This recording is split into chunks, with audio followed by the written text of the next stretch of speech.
राधे राधे राधे। कृष्णा कृष्णा कृष्णा, जय लड्डू गोपाल की, जयपाल गोपाल की। आप सभी भक्तों का हमारे चैनल पर स्वागत है। फ्रेंड्स, आज की वीडियो में आप जानेंगे चातुर्मास के बारे में। चातुर्मास क्या है, इसका क्या महत्व है, किसकी पूजा की जाती है, क्या खाना चाहिए, क्या नहीं खाना चाहिए और क्या करना चाहिए चातुर्मास में। चातुर्मास देवशयनी एकादशी से प्रारंभ हो जाता है और कार्तिक की शुक्ल पक्ष की एकादशी को, देव उठानी एकादशी को समाप्त हो जाता है। ये 4 महीने में जितनी भी जप तप पूजा पाठ भगवान का नाम स्मरण आप करते हैं वह आपको अनंत फलदायक होता है। आपके जीवन में बहुत ज़्यादा उसका लाभ होता है। इसीलिए चातुर्मास का विशेष महत्व माना गया है। देवशयनी एकादशी से श्री हरि विष्णु भगवान जी योग निद्रा में चले जाते हैं और 4 महीने तक योग निद्रा में रहते हैं और कार्तिक मास की देव उठानी एकादशी को योग निद्रा से जागते हैं। इस बीच में कोई भी शुभ कार्य नहीं होता है, जैसे शादी, मुंडन, सगाई, गृह प्रवेश, इस तरह के शुभ मांगलिक कार्य नहीं होते हैं।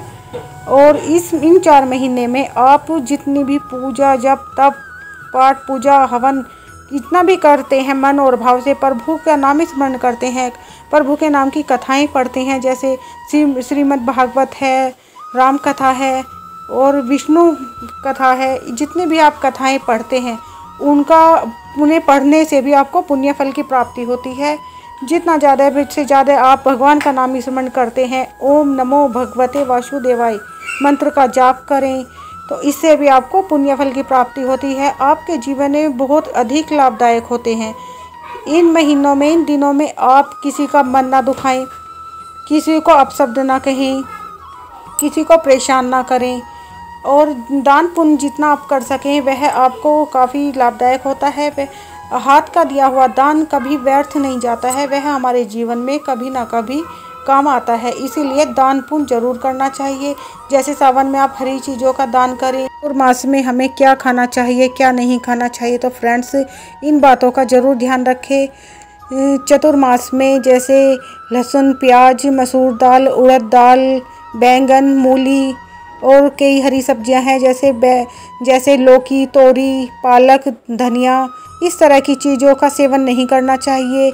लेकिन सभी लोग इन चीज़ों को नहीं छोड़ते हैं, तो आप इनमें से जैसे मसूर दाल, बैंगन, मूली और लहसुन प्याज तो बिल्कुल ही नहीं खानी चाहिए।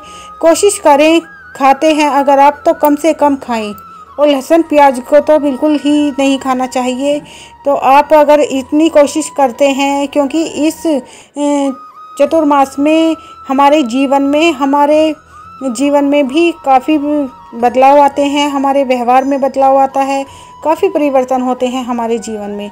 तो हमें इन बातों का बहुत ध्यान रखना चाहिए, क्योंकि ये कलयुग है और इस कलयुग में देखिए कि विश्व पर कितनी आपदाओं पर आपदा आ रही है। तो हमें कोशिश करनी चाहिए कि ये इतने महत्वपूर्ण महीने होते हैं, तो इन महीनों में हमें जितना ज़्यादा से ज़्यादा हो भगवान का स्मरण करें, भगवान की शरण ले, क्योंकि भगवान का आशीर्वाद इस समय हमें बहुत ज़रूरी है। भगवान की छत्र छाया में रहेंगे, खुश रहेंगे, सुख शांति समृद्धि मिलेगी और भगवान का नाम स्मरण करने से, अच्छे कर्म करने से हम ये सब प्राप्त कर सकते हैं। क्योंकि केवल एक माध्यम भगवान ही है जो हमें ये सब दे सकते हैं। हम भगवान की शरण पा सकते हैं, लेकिन हमें भी कुछ कर्तव्य करने होते हैं और उनके लिए ये महीने बहुत ही शुभ हैं। जितना भी भगवान का नाम स्मरण करें, जप तप पूजा पाठ हवन व्रत कथा पढ़ें और भगवान की धार्मिक पुस्तकें हम पढ़ते हैं, किताबें पढ़ते हैं, तो हमें इनसे भी काफ़ी हद तक लाभ मिलता है, भगवान का आशीर्वाद मिलता है और अच्छा ज्ञान प्राप्त होता है। कहते हैं ज्ञान बांटने से बढ़ता है। इसीलिए हमें ज़्यादा से ज़्यादा कोशिश करनी चाहिए। ये बहुत ही शुभ महीने हैं, शुभ पूजा पाठ से जुड़े हुए, और जितना भी हो सके हम भगवान की शरणागति इन महीनों में पा सकते हैं अच्छे कर्म करके। क्योंकि भगवान केवल ये देखते हैं कि अच्छे कर्म व्यक्ति कैसे करता है, किसी का मन ना दुखाएं, किसी की सहायता कर दे, जितना हो सके अपने सामर्थ्य अनुसार दान पुण्य करे, क्योंकि दान पुण्य अच्छे कर्म ही हमारे साथ जीवन में अभी भी काम आते हैं और हमारे जाने के बाद भी हमारे हमारे किए हुए अच्छे कर्म ही हमारे काम आते हैं और कुछ हमारे काम नहीं आता है। इसीलिए हमें जितने ज़्यादा से ज़्यादा अच्छे कर्म करने चाहिए, भगवान की पूजा पाठ करनी चाहिए, भगवान का नाम स्मरण करना चाहिए और किसी को परेशान, किसी के बारे में कभी भी बुरा नहीं सोचना चाहिए। अपने मन से, अपने भाव से भगवान का स्मरण करें, अपने मन से दूसरों का अच्छा चाहें तो भगवान उससे ही प्रसन्न हो जाते हैं। इसीलिए फ्रेंड्स अच्छे कर्म करें या व्रत नियम ले। तो फ्रेंड्स आप जैसे पूर्णिमा का व्रत रखते हैं, एकादशी व्रत रखते हैं या बृहस्पतिवार भी विष्णु भगवान जी का दिन होता है तो आप बृहस्पतिवार का व्रत भी रख सकते हैं। इस तरह के आप व्रत नियम ले सकते हैं। ये सावन में सोमवार के व्रत पड़ते हैं, ये भी व्रत नियम में आप ले सकते हैं। महाशिवरात्रि सावन में पड़ेगी, ये भी व्रत नियम में आप ले सकते हैं। इस तरह के व्रत आप कर सकते हैं। कुछ लोग तो एक समय भोजन करते हैं, पूरे 4 महीने तक के व्रत नियम लेते हैं।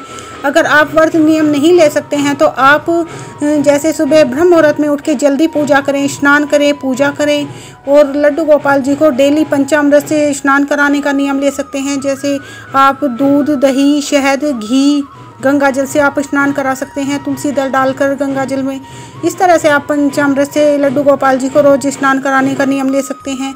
तो आप अपने हिसाब से जो आपको सही लगे और आप कर पा सकते हैं उस तरह का आप कोई भी नियम ले सकते हैं। फ्रेंड्स अगर आप नियम लेके पूजा करते हैं तो वो पूजा आपकी भगवान स्वीकार करते हैं। उस पूजा का आपको बहुत अधिक लाभ प्राप्त होता है और आपको अनंत पुण्य प्राप्त कराती है वो पूजा जिससे आप नियम लेके करते हैं। क्योंकि नियम से ली गई पूजा जब हम करेंगे तो उस पूजा को हम पूरे नियम से करते हैं, समय से करते हैं।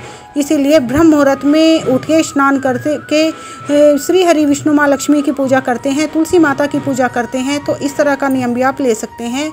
इसीलिए मैंने आपको ये कम नियम भी बताए हैं, लेकिन नियम बहुत ज़्यादा भी होते हैं। लेकिन जो आप फॉलो कर पाएँ उस तरह का आप अपने मन से ही कोई भी नियम ले सकते हैं। इस तरह से आप चातुर्मास में पूजा कर सकते हैं।